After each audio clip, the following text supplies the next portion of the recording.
Hello. Welcome to Dan Explains It All.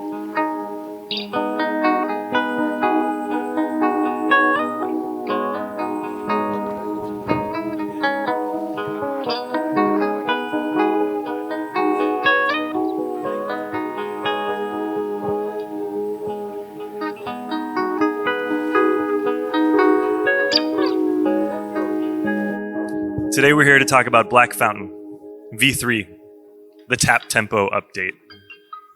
I didn't get to tell you about Black Fountain when it first came out because I didn't exist yet.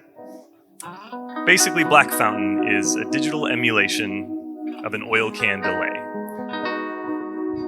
So, let's check out modern mode.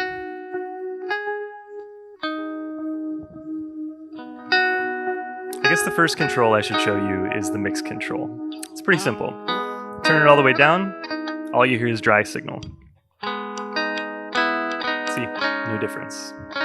Turn it all the way up, all you hear is the wet, delayed signal. So just listening to that, you get a real idea of how warm and modulated those repeats get. Let's set it in the middle so we can hear both things while we walk through the other controls. I guess I should highlight the fluid control first, because fluid kind of represents the magic of that oil can sound. If I turn it all the way down, you'll get a cleaner, it's still kind of dark and warm repeat, but it's not as modulated. So basically, as I turn fluid up, what I'm doing is increasing the depth and intensity of that modulated sound. So all the way up, it's almost like a vibrato type sound, just mixed in or applied to that repeat. So now let's look at the time control. I'll set fluid back to about halfway. Now the time control on this is a little wider than on the original Black Fountain. It goes down to about 30 milliseconds, which is what we're hearing right now, which is almost an imperceptible delay. It's really more of a doubling sound at that point. And actually, while I'm showing you that, I'll go ahead and max out the fluid and show how you can create sort of a weird chorus out of the Black Fountain just by turning time all the way down, fluid all the way up. You can even max out your mix control. Now you have is only that wet, very vibratoed signal. Bless you.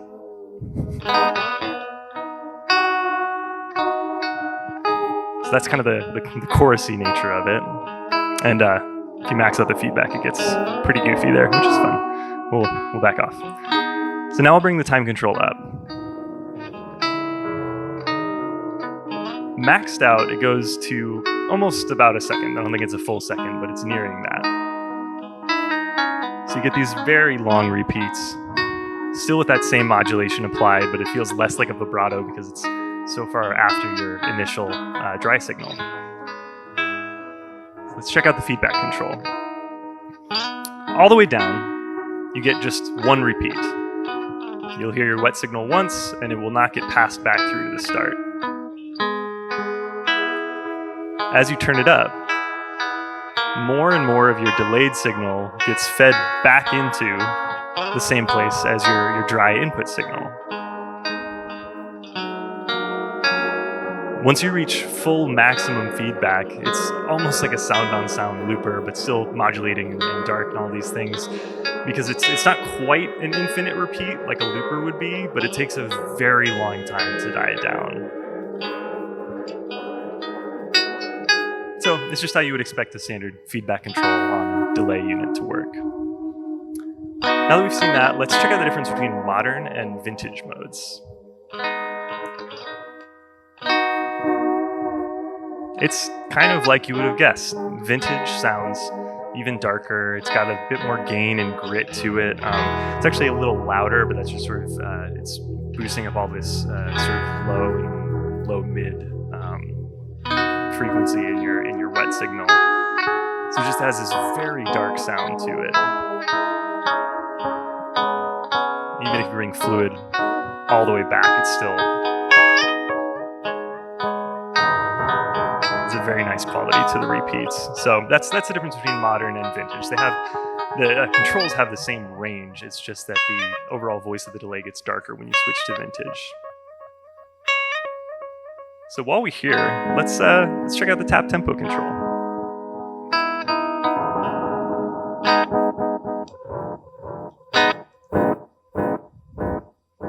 So you'll notice I just had to tap it twice, and it locked onto my tempo.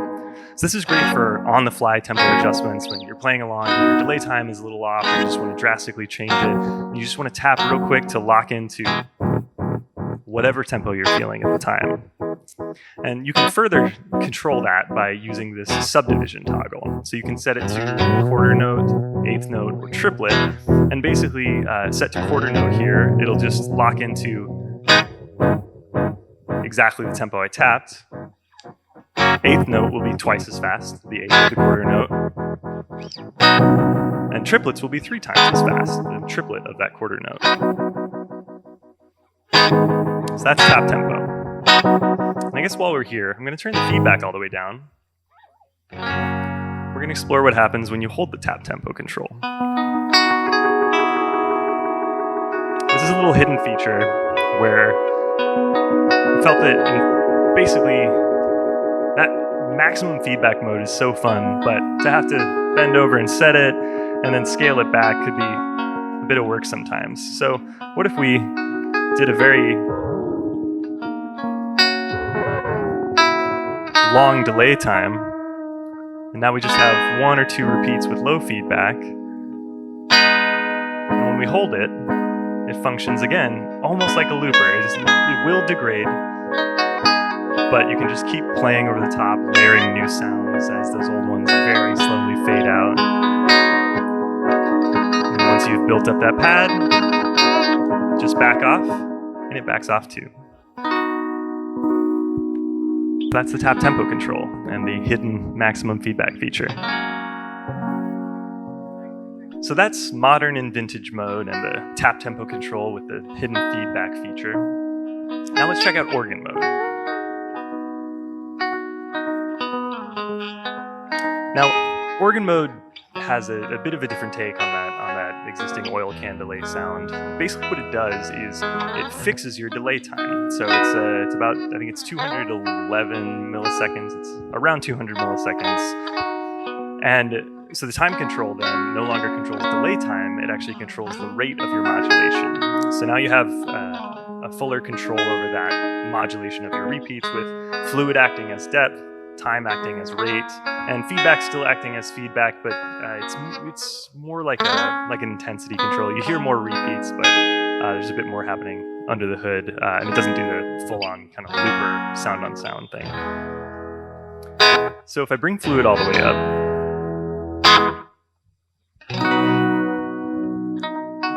you'll hear how your repeats, especially those held out ones, really capture the depth of the modulation.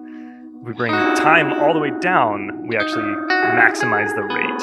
So that's just that, time being the inverse of frequency thing.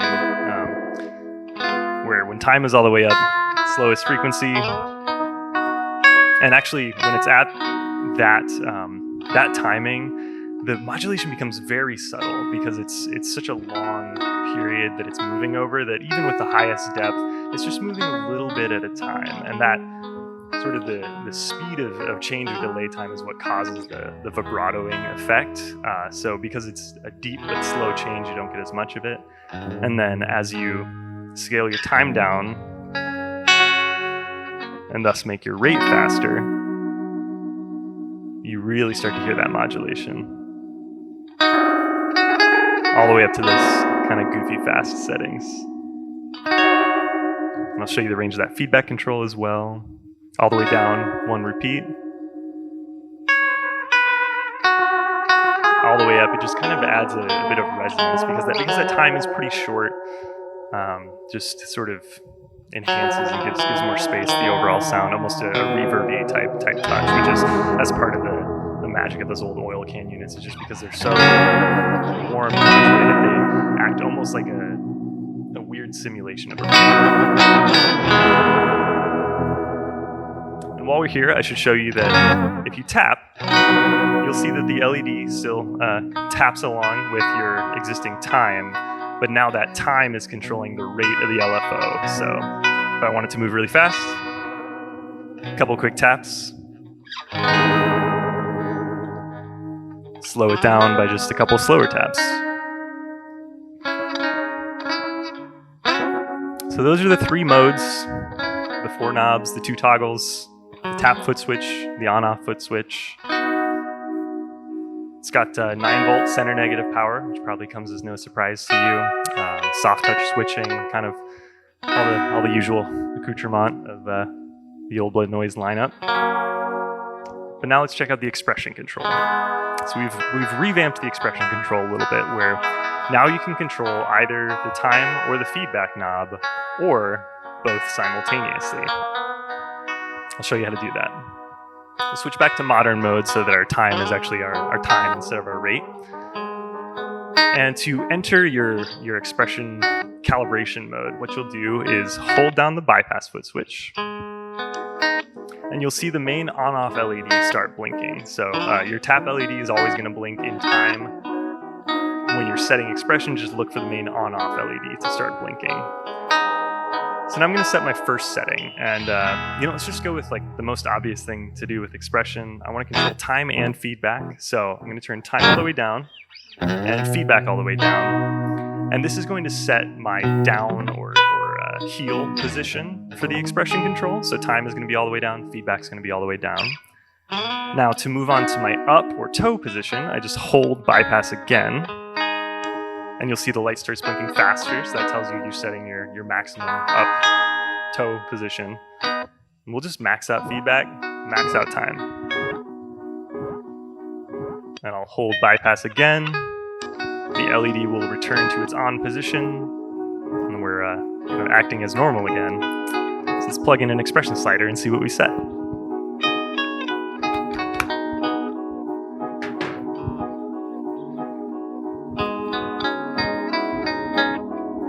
So you'll hear how right when I plugged it in, it maxed out.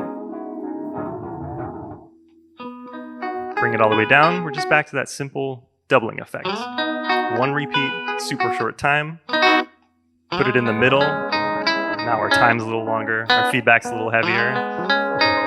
All the way out, we're at maximum time, maximum feedback.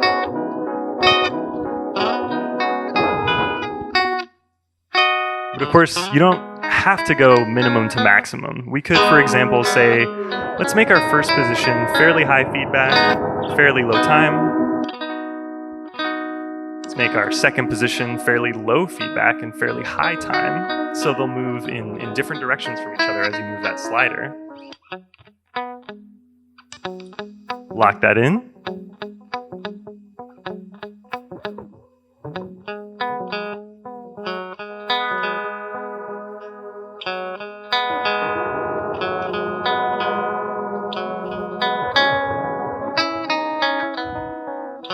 So now you've got longer time at the top with a little less feedback, and shorter time at the bottom with much more feedback.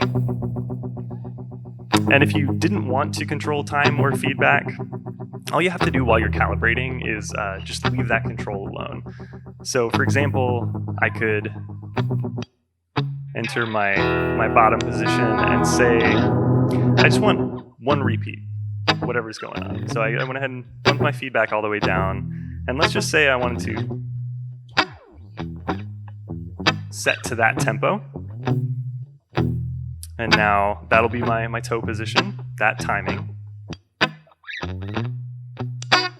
And when I set the heel position, flip that around. My heel position is the one we just set. Now we're moving to toe. I'm not going to move the feedback control, which will tell the black fountain we don't want any expression control over that knob. And I'll just flip the subdivisions toggle to an 8th note. So now it's an 8th note variation of that quarter note we tapped in earlier. Lock that in. So now our 8th note is at the top. Quarter note is at the bottom.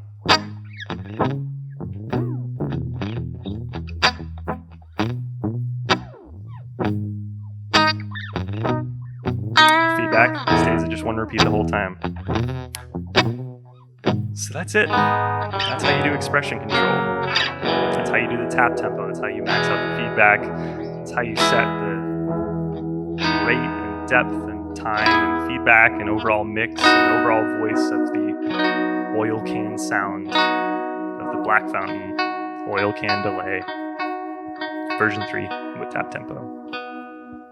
You can find it at oldbloodnoise.com or any of our dealers. Just find it all around. Hope you have some fun with it. Thanks for hanging out.